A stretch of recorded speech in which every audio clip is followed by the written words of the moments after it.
Hi, it's George Giorgio again, and this time we're moving on to classic cars. As I said, I'm an engineer, even though I did go and work in the city. And I've always had an interest in cars in general and classic cars. I've had quite a few in the past. But my main one is an Aston Martin that is a prototype, a running prototype that was built to bring Aston Martin kicking and screaming into the 21st century. They saw what Ferrari were doing with the 456. And decided they wanted to start going high tech and more modern with their materials. At the time, they were using 1970s chassis with a great big lumbering V8 in the car, and they decided to take Ferrari on with an all aluminium chassis with sort of quite racy components. Things like a semi-automatic gearbox, which had just been sort of introduced, had been in Formula One for a few years, but there weren't any road cars with it at that point. And a brand new V12 engine, a 6-litre V12 to give enough power to take the car over 200 miles an hour. So I'll show you some pictures and we'll take it from there. Here it is, the Aston Martin Project Vantage. It's concept car and prototype, which is unusual because concept cars tend to not have any internal workings. Prototypes are cars that have come from a concept and been engineered, whereas this was effectively a test bed for where Aston Martin were going to go in the 21st century. Ferrari had just released the 550, and Aston Martin decided they were going to take the fight to them. At the time, they were building the Vantage, which was a great big heavy V8 monster of a car using effectively a 1960s chassis and a great big V8. And yeah, Aston wanted to show that they could take the fight to Ferrari.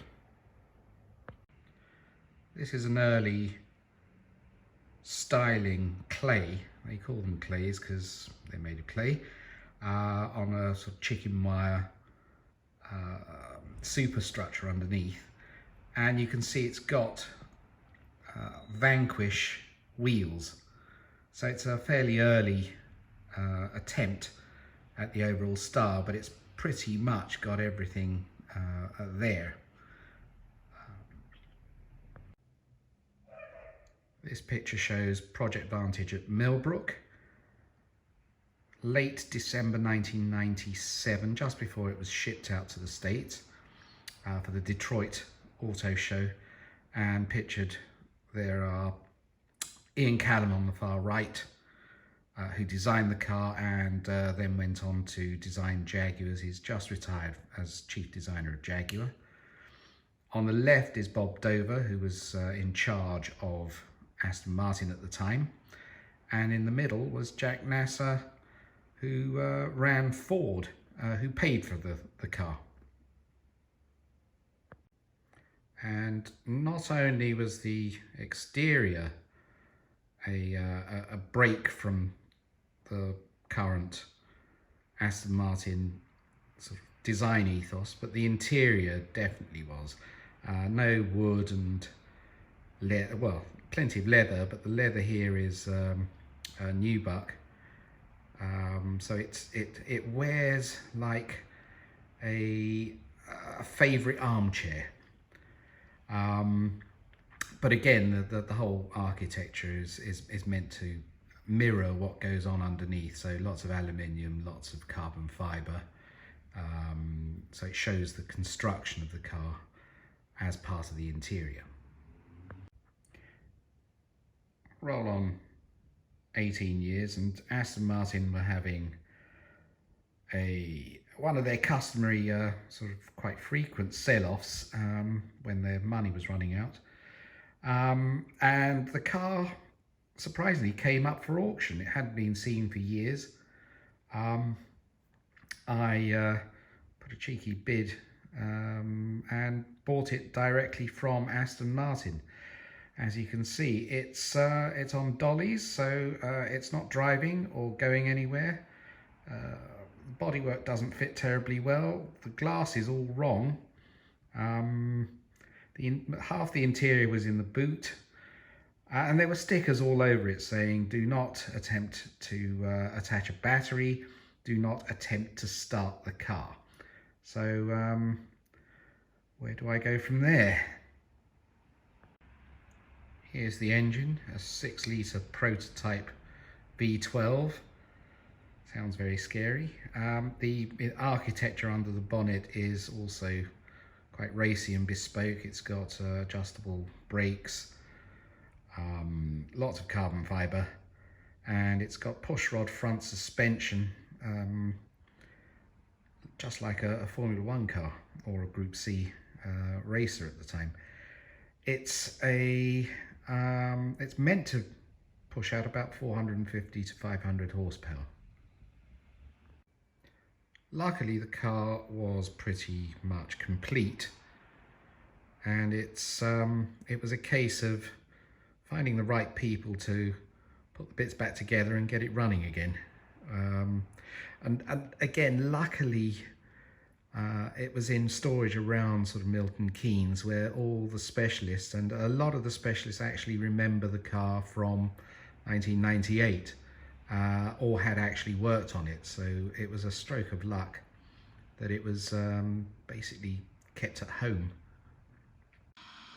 Well, after a year or so of getting the right people to work on it, it lives. Not only that, but it's in rude health, and you'll notice the mileage on the car.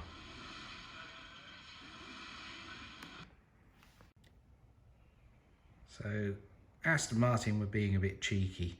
At the time, James Bond was driving BMWs, and Aston Martin wanted to get the business back. Hence, the car is permanently on 007 miles. So here it is in the pouring rain. It's definitely a concept car. We realised that when well, it's got windscreen wipers, but no motors to move them, so you have to keep going. It's not terribly waterproof either, but then it's a concept car. It was never meant to be driven on the road, or and it can't be driven on the road. It's not registered. It is purely a proof of concept. Here's the proud owner, and if you remember the previous picture of the car at Millbrook, yeah, we managed to get Ian Callum and Bob Dover to kindly give their time and quite a lot of hairy stories and anecdotes about the car on a streaming wet Millbrook 20 years after the original photograph. I'm standing in for Jack Nasser. It was absolutely pouring with rain, and what we found was it's a concept car, so it's not terribly watertight, and it's also it's got little things like it's got windscreen wipers but no motors to run them, so you have to keep driving, otherwise you can't see where you're going. But it was never meant to be driven on the road. It's purely a concept, and it's not registered. It could be made to run on the road, but I think it probably belongs in a museum rather than in a Tesco's car park. It looks faster than it actually is. It's again a tracking shot, but yeah, absolutely streaming wet. And this hill was the hill that James Bond flips his DBS in probably 2 or 3 films after The Vanquish. So yeah, a bit of a tip there. Millbrook is used quite a lot for things like filming. Going back to getting a car being put back together, you can see that what happened was the car was sent, after it did the rounds in the States, all the dealers were biting Aston Martin's hands off to get them to produce the car.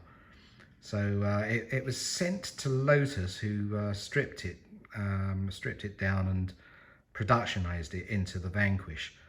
Unfortunately, they then just threw the bits back together again and gave it back to Aston Martin, who then put it in storage. In the meantime, all the glass was, well, a lot of the glass was broken or not fitted properly.